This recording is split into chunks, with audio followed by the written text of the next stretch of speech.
आज की इस वीडियो में हम देखेंगे शार्प का 55 इंच टीवी है, जिसके अंदर जो प्रॉब्लम्स है वो नो स्टैंड बाई का प्रॉब्लम है। सो यहाँ पर मैं जैसे ही पावर ऑन करता हूँ, यहाँ पर स्टैंड बाई लाइट कोई भी नहीं आते। ठीक है, सो ये stand by know stand by है। तो मैंने टीवी को ओपन करके रख दिया हूँ। अगर देखिए इसके अंदर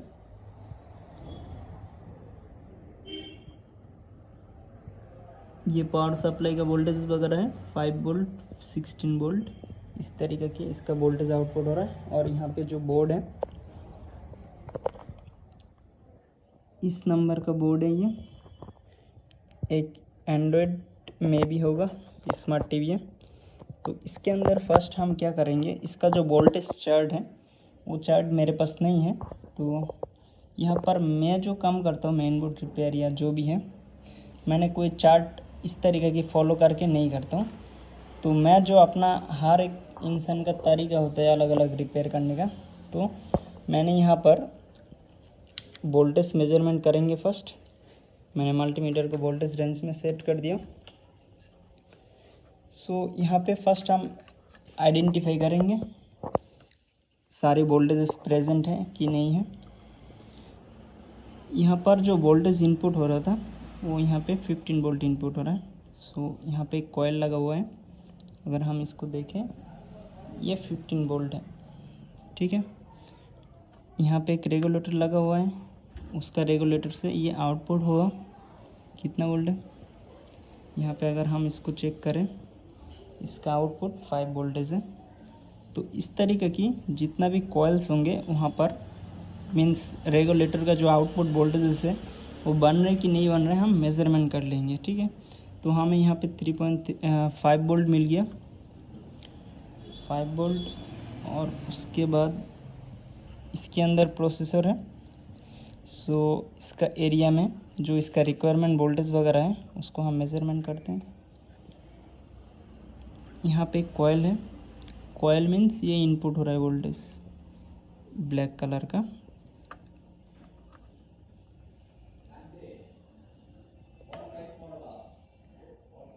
यहाँ पर भी ये 15 वोल्ट इनपुट हुआ है इसके अंदर, और ये कॉइल है आउटपुट।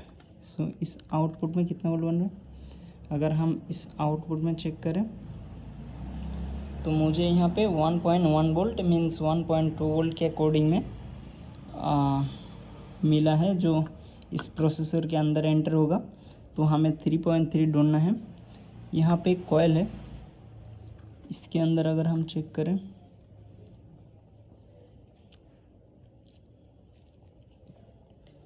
1.2 वोल्ट। ठीक है, तो ये 15 वोल्ट इन है। और यहाँ पे एक छोटा सा कॉइल है, इसके अंदर चेक करते हैं कितना वोल्ट है।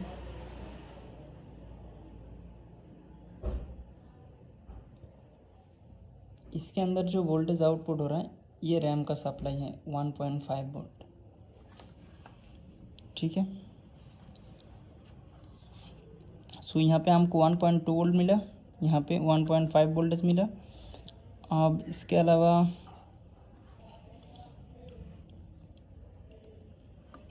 यहाँ पे एक कॉइल है, तो इसका इनपुट में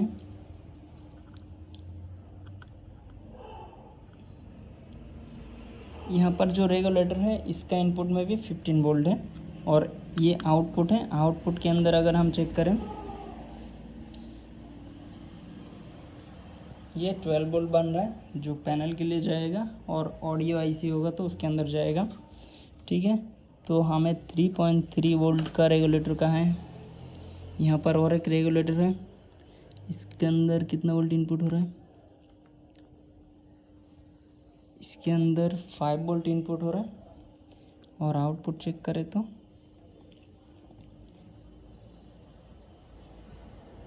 ये 3.3 है, जो 3.3 इस प्रोसेसर के अंदर एंटर होगा, और यहाँ पे जो रैम eMMC लगा हुआ है उसके अंदर भी एंटर होगा। ठीक है, तो यहाँ पे अगर हम देखा तो लगभग सारे वोल्टेज ओके हैं। तो मैं और एक बार अच्छे से मेज़रमेंट कर लूँगा। सो यहाँ पे काफ़ी देर स्टडी करने के बाद हम लोग जो चेक किया कि जितना भी वोल्टेज लाइन्स है वो सही तरीके से, जो उसका वोल्टेज रेगुलेटर है वो सही तरीके से परफॉर्म कर रहा है, मीन्स उसका वोल्टेज सही तरीके से आउटपुट हो रहा है। तो इस तरीके की प्रॉब्लम बनने का रीज़न क्या है?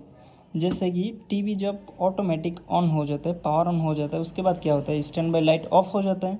तो सेम केस यहाँ पर भी हो रहा है। TV automatic means power on release हो गया है, लेकिन पैनल का वोल्टेज नहीं जा रहा है, बैकलाइट ऑन नहीं हो रहा है, और स्टैंड बाय लाइट तो ऑब्वियसली स्टैंड बाय रिलीज़ होने के बाद नहीं जलता है। ठीक है, ये कॉमन सी बात है। तो इस तरीके की प्रॉब्लम्स यहाँ पर है, मतलब इसका सेट स्टैंड बाय से रिलीज़ हो गया है। तो स्टैंड बाय से रिलीज़ हो गया तभी यहाँ पे 1.5 वोल्ट बन रहा है, जो हमको देखने के लिए मिला। मैं और एक बार दिखाता हूँ।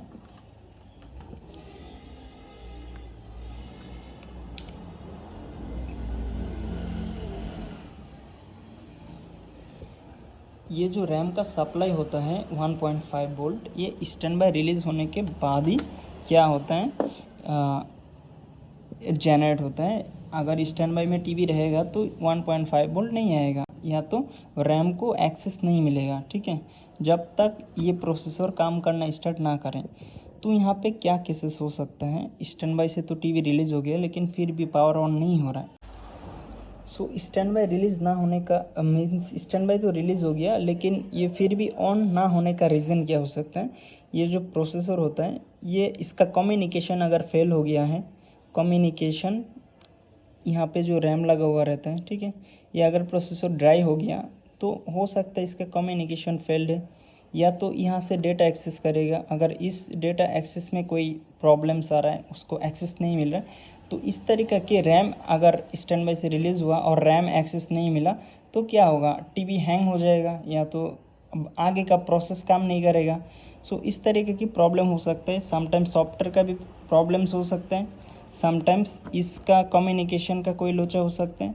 तो यहाँ पे जो हम लोग को ऑब्ज़र्व किया, जो ये टीवी कुछ पुराना टेक्निक में मेन बोर्ड को बनाया गया।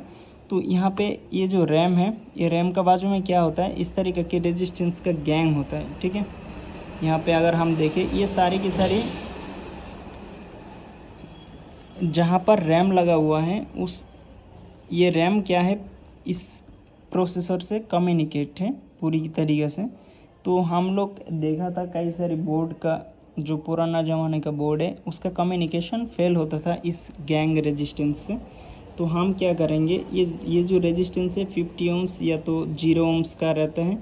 तो इसका कम्युनिकेशन हम एक एक करके चेक करेंगे, और उसके बाद हम इसके अंदर क्या कुछ एक्शंस लेंगे। क्या क्या ले सकते हैं, फर्स्ट कोई उसका ट्रैकिंग ओके है कि नहीं, उसको मेज़रमेंट करेंगे, या तो इस प्रोसेसर को हम ड्राई करके भी देखेंगे। ठीक है, अगर उससे नहीं होता है तो इसके अंदर जो बोर्ड लगा हुआ है, इसके अंदर अगर हमें सॉफ्टवेयर फाइल है, हो सकता है इसका eMMC फाइल के अंदर कोई प्रॉब्लम्स हो सकता है। तो अगर eMMC फाइल मिलता है तो हम उसको भी अप्लाई करेंगे। तो अभी फर्स्ट हम क्या कर सकते हैं, ये जो कम्युनिकेशन है, ये थोड़ा ओल्ड कैटेगरी का बोर्ड लग रहा है, तो इसका कम्युनिकेशन हम एक बार चेक करेंगे। अगर ये ओके मिलेगा, फिर नेक्स्ट प्रोसेस ये रहेगा कि इसका जो हीटसिंक है, हीटसिंक को निकालेंगे और प्रोसेसर को अच्छे से ऑब्जर्व करके इसको ड्राई सोल करेंगे, हीट करेंगे इस प्रोसेसर को। सो यहाँ पे मैं सिंगल पर्सन हूँ। अगर मैं इस रेजिस्टेंस को चेक करूँ 2 हाथ से, मीन्स मल्टीमीटर का 2 प्रोब से, तो मुझे 2 हाथ की ज़रूरत है। तो मैं इसको क्या नहीं कर सकता, अभी इस रेजिस्टेंस को वीडियो करते हुए चेक नहीं कर सकता। तो यहाँ पर मल्टीमीटर मेरे पास है लेकिन इसको मैं कर नहीं सकता अभी। तो मैं क्या करूँगा, यहाँ पे जितना भी रेजिस्टेंस है, ये मैं सारी की सारी थोड़ी देर पहले ही चेक कर लिया। इसका जो कम्युनिकेशन है, ये जो रेजिस्टेंस का गैंग यहाँ पे लगाया गया है, वो सारे रेजिस्टेंस का कनेक्टिविटी सही है। तो इसके अंदर लास्ट ऑप्शन क्या बचा हुआ है, मैं इस बोर्ड को एक बार रिमूव करूँगा। रिमूव करके इसका एक बार बैक साइड को चेक करेंगे, बैक साइड में कोई प्रॉब्लम्स है, या तो कोई कंपोनेंट शॉर्ट सर्किट है, या तो कुछ है कि नहीं, बैक साइड में और कोई सर्किट लगा हुआ है कि नहीं, उसको मैंने एक बार ऑब्जर्व करूँगा। फिर उसके बाद आगे का प्रोसेस हम अप्लाई करेंगे। तो मैंने इस बोर्ड को अभी डिस्कनेक्ट कर रहा हूँ।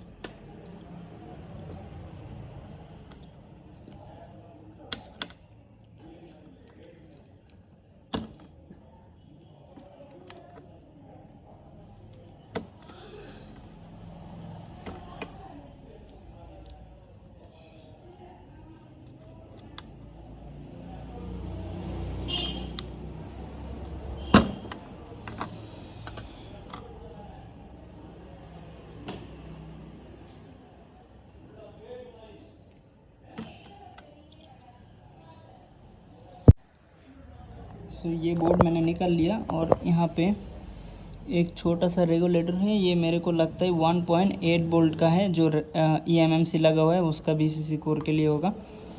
और बाकी यहाँ पे अगर हम देखें तो ये जो प्रोसेसर है, ये प्रोसेसर का बैक साइड में देखो यहाँ पे रेजिस्टेंस लगा हुआ है, जो गैंग है बहुत सारा लगा हुआ है, यहाँ पर भी है, ठीक है। तो यहाँ पर कई सारी रेजिस्टेंस लगा हुआ है, यहाँ पर भी लगा हुआ है और यहाँ पर भी लगा हुआ है। इस सारी की सारी मैंने एक एक करके चेक कर लूँगा, फिर उसके बाद मैंने आगे देखता हूँ यहाँ पे कोई फॉल्ट ही निकलता है तो मैं उसको कैप्चर करने के लिए कोशिश करूँगा, और नहीं तो आगे का प्रोसेस के लिए हम आगे बढ़ेंगे।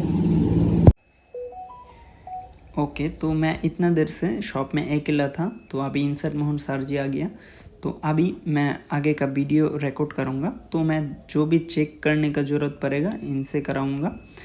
और ये जो टेक्निक्स होता है इस तरीक़े की मेन बोर्ड रिपेयरिंग की, या तो बाकी पावर सप्लाई रिपेयर या तो पैनल रिपेयर, सो इनका जो इंसर्ट मोहन सर है इनका 34 इयर्स का एक्सपीरियंस है, ठीक है। तो काफ़ी सालों से इन लोग काम कर रहे हैं, तो इनको हर चीज़ों में नॉलेज है।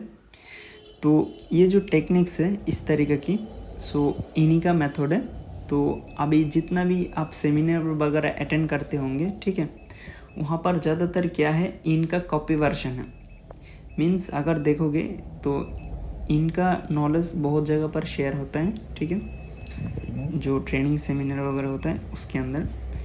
तो अभी मैं इस इंसर्ट इलेक्ट्रॉनिक पर आया इसलिए क्योंकि हम कुछ और डेवलप करेंगे, कुछ जो नॉलेज है, प्योरिटी है, उसको पूरा अच्छा तरीक़े से ऑब्ज़र्व करके कुछ इजी मेथड निकालेंगे, जहाँ से हम क्या कर सकते हैं, इजीली प्रॉब्लम को और आइडेंटिफाई कर सकें और उनका जो सॉल्यूशन है वो निकाल सके। सो यहाँ पर एक कंपोनेंट से जो एक रेजिस्टेंस बीप नहीं आ रहा है, तो यहाँ पर आप देख सकते हो, मैंने थोड़ा जूम करने के लिए कोशिश कर रहा हूँ। यहाँ पे क्या है, उसका कनेक्टिविटी फेल है, ठीक है।